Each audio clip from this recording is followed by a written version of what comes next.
Bună tuturor, sunt eu și am făcut acest slime.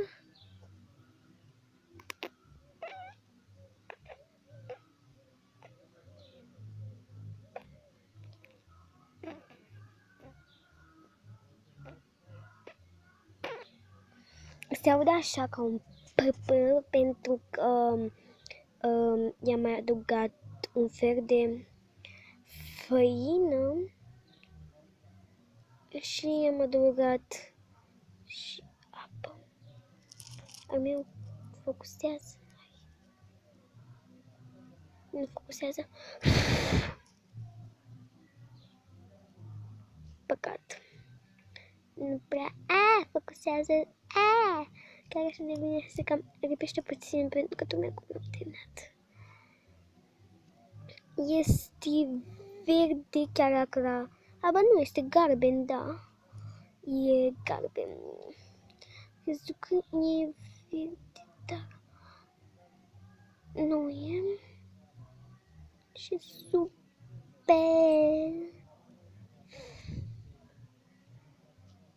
Bine.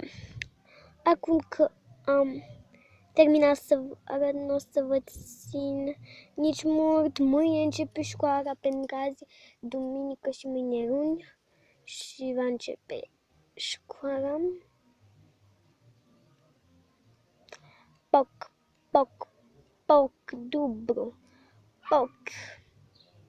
Și azi e ultima zi de școală.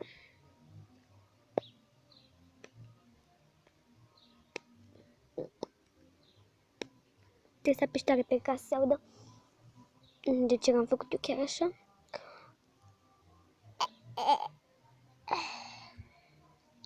Oricum, voi mai face și azi încă un videoclip repede cu iarăși cele despre școală vom vorbi. Și da, e super făinos, pentru că am folosit multă făină, mai ales să se aude dacă apeși tare.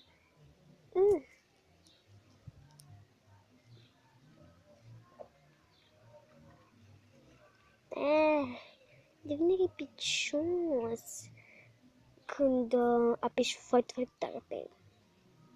Adică foarte, foarte. E superb, e frafi, adică pufos.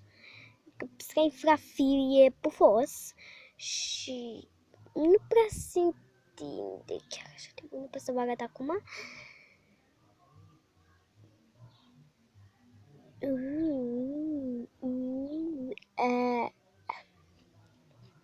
E super. Bine.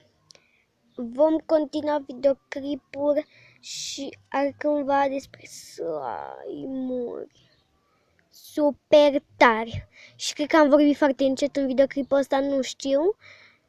Bine. Eu am postat chiar acum la... Scuze, am închis, dar e 6 și 50 și nu știu cât. Duminică septembrie spre octombrie. Bine, pa!